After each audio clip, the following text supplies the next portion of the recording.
Yeah, thanks, Doc, for seeing me today. It's been really hard, if I can be honest with you, trying to just move on after my fatal incident that happened Easter of 2015.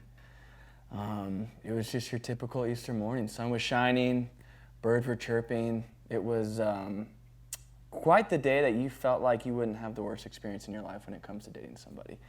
But that's how it goes sometimes, I guess, in this thing called life. But I was just eating some ham, as I'm sure you like ham, Doc, as we all do. Ham's are great, and I was having some deviled eggs and just enjoying myself at my girlfriend's house for a great Easter brunch. And as I walked into the house before brunch, her mom pulls me over to the side and says, "Hey, Casey, I don't think this is going to be a problem, but just know the bathroom upstairs is just acting weird. Toilet, stuff's going wrong.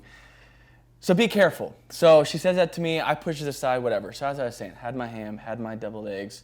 It was a great day. And right after, I felt my stomach doing some pretty peculiar things. Some churning, some aching, some bubbling, if I can be so crass. There was just a lot in the pot. So found myself having to use the pot, if you will. A lot in the pot, having to use the pot. So I go upstairs, completely forgetting the fact that my girlfriend's mom said, "Hey, do not use this toilet." And I find myself taking care of the business, as some might say. And it went okay. I'm not going to go into detail for you. I'll spare you that, Doc. But it went better than I was expecting. But I forgot the fact that I could not use that toilet. So I think I'm in the clear, and I go to flush the toilet. And as the water is going down, I begin to see the water coming back up. So in that moment, I begin to freak out because within a matter of seconds, the toilet is now completely overflowing, which you can imagine as a young 19-year-old. What do you do in a situation like that? Do you call for help, stay back, and just watch the massacre unfold in your eyes? Water flowing from a toilet. Do you acknowledge that you messed up? I found myself in that moment saying, "You know what? No, I can do this on my own." And maybe I'll show you this. The toilet was right here, Doc. You really need to go here with me. I was in this position, like so, trying to turn the water off. And while I'm in this vulnerable state, her mom runs in, okay? So as I'm like this, her mom runs in and she says, "Casey, what are you doing?" And I said, "How did you know I just used the toilet?" And she goes, "Well, we all heard it downstairs." And I go, "Heard what?" And we turn off the water. She never answered my question. We turn off the water. I have towels in my hand, super awkward, cleaning up some leftovers of my brunch with my girlfriend's mom. Traumatic experience. But I had to go back. I was like, "Rebecca, how do you know that I was pooping?" And she goes, "Well, we all heard it, like I said." But I'm like, "What do you mean? How do you know?" And she goes, "Well, you see there's a vent right there by the toilet." And I'm like, "Okay." And little behold, Doc, the water and some excess from that water had flown into the vent. And that vent just so happened to flow through the entire house and ran all the way through the dining room. And so as I hear that, I now go down to see my girlfriend with her entire family, 20 plus people there, Doc. You got to imagine. It's super traumatic. But I go down, there's 25 people there, and they are clapping for me. What does a man do like that? I'm already an insecure person, right? I mean, they're clapping, cheering, saying, "Look what you did." And when you look up, I saw just a huge mural of just poop, brown, stinky water just right there where the whole family was. And it was in that moment I knew that I was either a cursed man or I was no longer meant to be with that girl. And I think it was both. I was cursed and I broke up with her. So still need a lot of help though, Doc. I'm really struggling, and just pray for some recovery, as that's just done a lot on my heart and my soul. So thanks for listening to me though.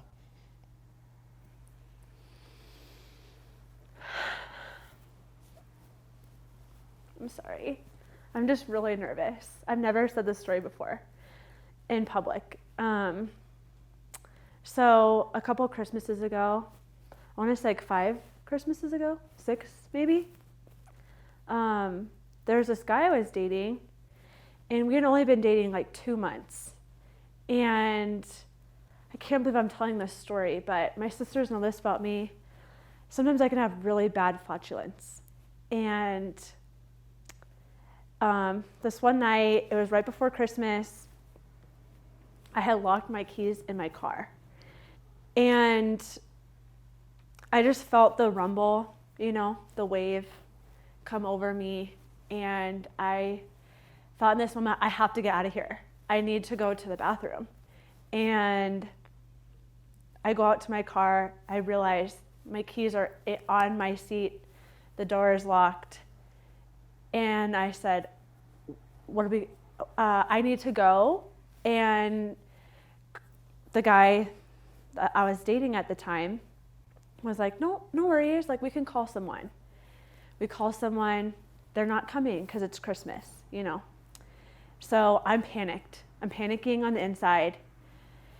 So he's like, we'll just figure it out. We'll just try to put a hanger down the window. So we do that. And as the hanger's in the window, I let out an opera fart. And it sounded like an octave I've never heard before. It was very high. And I tried to cover it up by, and so anyways, I tried hiring my voice to cover it up. And this guy was like, Whitney, I think you just farted in front of me for the first time. And I did admit to it, so I'm not in denial about it, because I knew from that moment forward that this was a special relationship. And I actually feel like I have a lot of freedom from that one moment. It still sometimes haunts me when I try to go to sleep at night, but when I do fall asleep, I look over and he's laying right there next to me because we ended up getting married. And he's just such a good guy and overlooks my flatulence. So I feel free.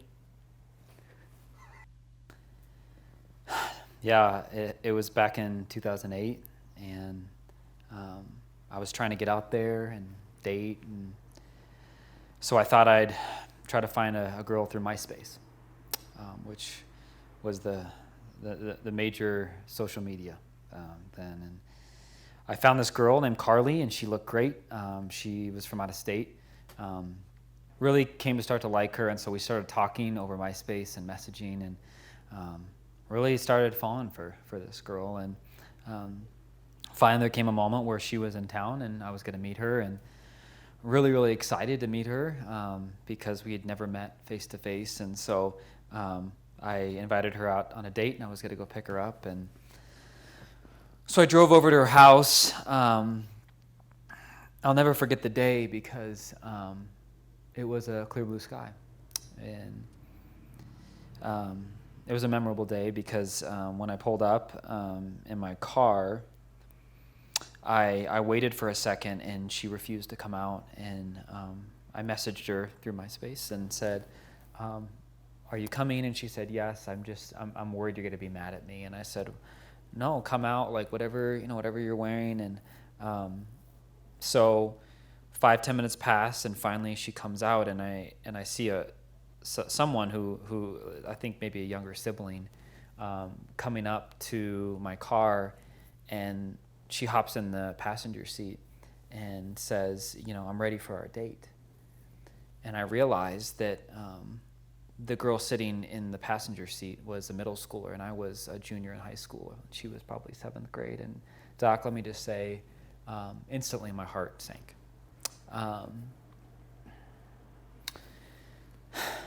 Because I realized I'd been catfished. That she had been pretending to be someone. The pictures were very misleading. And I was just very hurt, frustrated. And so I asked her to get out of the car. And I sped off. And I never talked to Carly again. And it still haunts me. It's still something that I have nightmares about. And so, but I appreciate, you sitting and listening to me just kind of share this traumatic event.